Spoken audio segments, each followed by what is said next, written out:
Since moving into the house, strange things began to happen. Faint sounds echoed from the walls, lights flickered on and off by themselves, and there was a constant feeling that someone was watching them. Layla tried to convince herself it was just the stress of moving into a new place, but everything became even stranger as time went on. One night, while they were sitting together in the living room, the phone suddenly rang. When Samir answered, there was no one on the line, just faint, indecipherable whispers.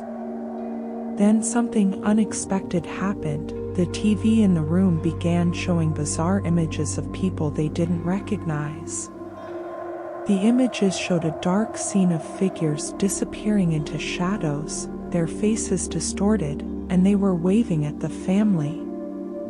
Layla began having recurring nightmares about their home. In each dream, she saw someone standing at the front door, their face obscured by thick shadows, moving slowly toward her, whispering her name before vanishing suddenly. She began to suspect something dark was hidden in the house, something threatening their family. Gradually, Nora, the little girl, started talking about the shadows she saw around the house. She claimed they followed her everywhere, watching her from dark corners. A strange connection began forming between Nora and these shadows, and she would speak to them in a strange language that her parents couldn't understand. Things worsened when Samir found a cryptic message scratched on the walls: "They are here, there's no escaping." He began researching the history of the house, uncovering that it had a dark curse attached to it. In the past, the house had belonged to a family who was destroyed by the very shadows that brought death to anyone who lived there. As the horror intensified, Samir discovered that Layla had been having similar nightmares, and these shadows had been targeting them since the moment they moved in. A battle between Samir and the shadows ensued, as they fought to protect their family from the encroaching darkness. In the terrifying climax, Samir believes he has rid the house of the shadows using an ancient ritual, but a larger and more powerful shadow reveals itself, revealing that it had been watching them all along. The nightmare had only just begun. Will they be able to escape the curse, or have they become part of the eternal haunting?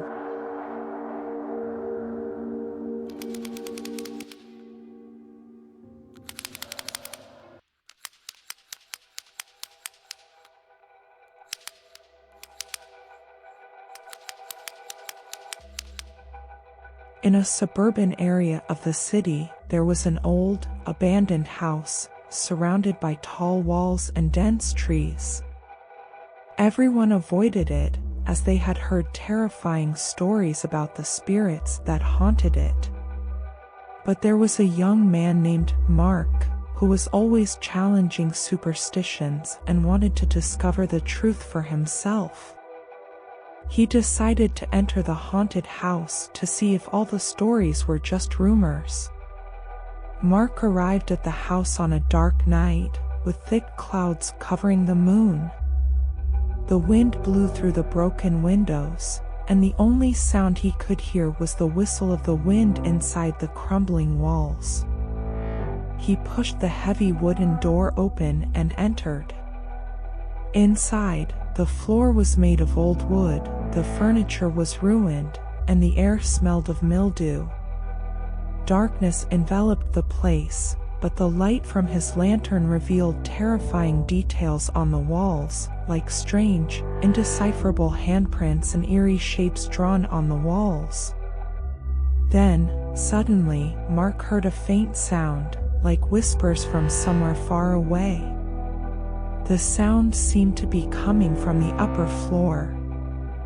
At first, he tried to ignore it, but something felt odd in his chest, so he decided to go upstairs to find the source of the noise. When he reached the upper floor, he discovered an old, locked room. He struggled to open the door, and when he did, he was shocked by what he saw. The walls were covered with old photographs of a family that had once lived there. But behind the photographs, there was something even more disturbing. The eyes of the people in the photos were moving, as if they were watching him. At that moment, Mark felt a heavy weight on his chest.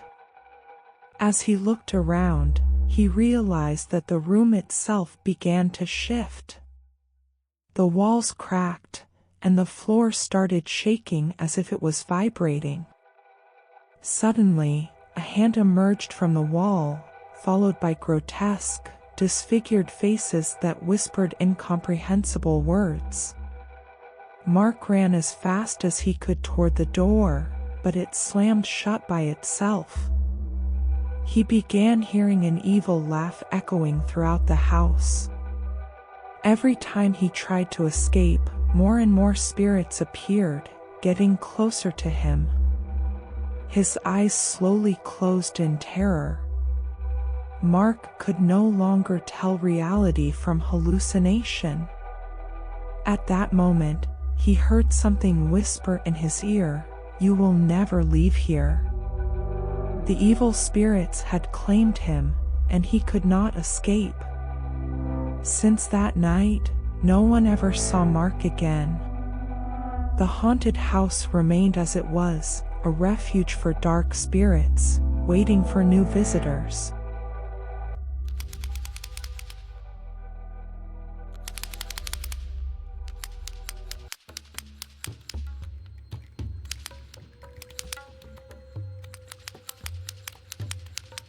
In the small town of Black Hollow, there was a street known as Ashford Street.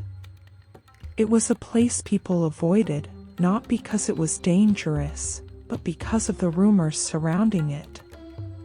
On Ashford Street stood an old house at the very end of the road, an ancient, crumbling mansion that had been abandoned for decades. The house had long been a source of dark whispers and strange occurrences, with people swearing they could hear voices at night or see flickers of movement through its dusty windows. Years ago, a family had lived there, the Westbrooks. They were a quiet, reclusive family, but after a series of tragic events, they disappeared without a trace. Some said the house was cursed, others believed the family had been involved in dark rituals, but no one knew for sure. The house became an eyesore, a decaying monument to a tragic past, and soon enough, the entire town forgot about it. That was until one summer, when a young man named Jack moved to Black Hollow. Jack was an adventurous soul, always looking for a thrill. He had heard the stories about the Westbrook house, but he was skeptical. To him, the idea of a haunted house seemed like nothing more than a tale told to scare children. He wanted to prove that the house wasn't haunted and that the rumors were just superstitions. One late afternoon, as the sun began to set, Jack made his way to Ashford Street.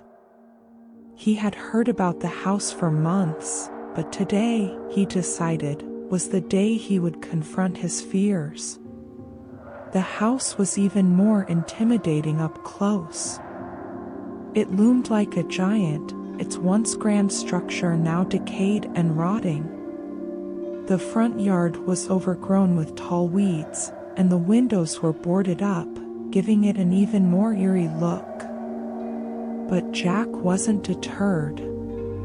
He pushed open the rusty gate and made his way to the front door, which creaked loudly as he approached. With a deep breath, he turned the knob. The door opened with a heavy groan, revealing a dark, musty hallway beyond. Inside, the air was thick with dust, and the walls were covered in peeling wallpaper. The wooden floors creaked under his weight as he stepped forward. The house felt cold, unnaturally cold, despite the warmth of the day outside. Jack's heart began to race, but he reminded himself that it was just an old house.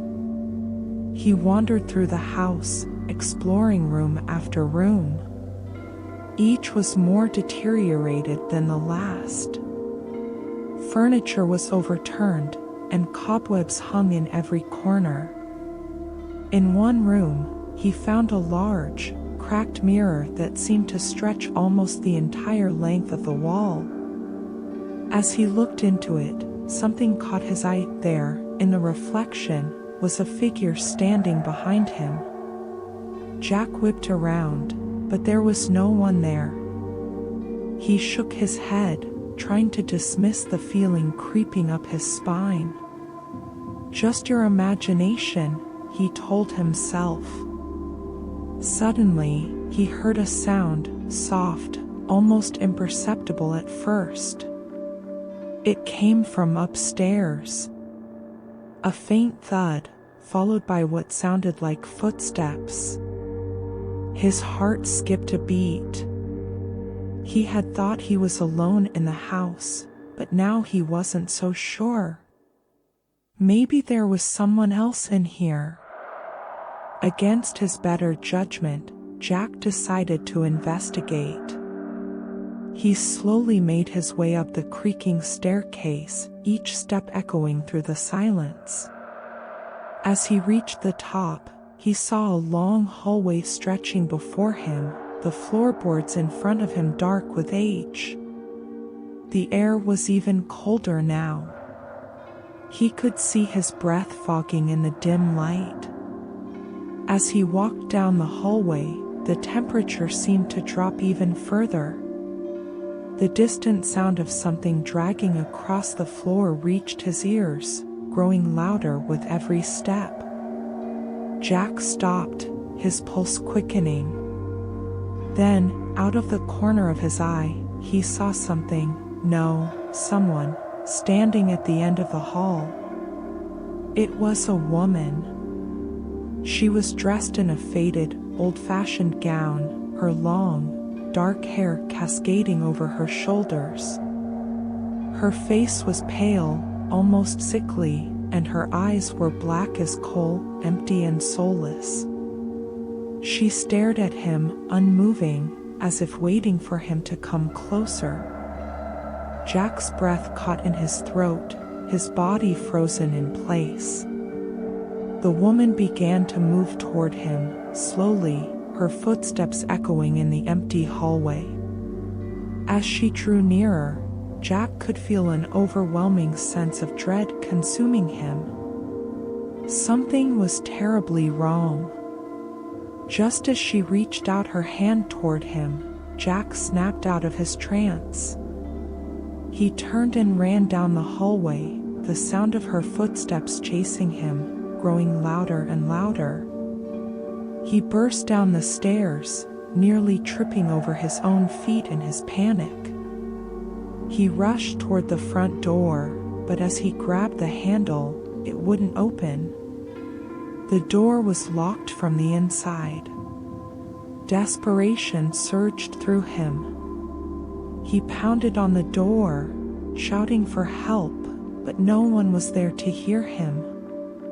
The house seemed to close in on him, the walls stretching and groaning as if they were alive. Then, from the shadows, figures began to appear, pale, twisted forms of men and women, all staring at him with hollow eyes. They circled him, whispering unintelligible words, their breath cold and foul. Suddenly, one of them lunged at him, grabbing his arm with cold, clammy hands. Jack struggled, but the more he fought, the tighter their grip became. His vision blurred, and a voice in his head whispered, "You shouldn't have come here, Jack. The house never lets go of its guests." With a burst of adrenaline, Jack broke free and managed to pry the door open. He ran out into the night, his heart pounding in his chest. As he looked back at the house, he saw the woman standing in the window, her dark eyes following him as he fled. Jack never spoke of what happened that night. He left Black Hollow soon after and never returned. But the house on Ashford Street still stands, waiting for the next curious soul to wander inside. And the whispers continue to echo through its decaying halls, as the spirits of the Westbrook family, and countless others, remain trapped within its walls, forever searching for more souls to claim.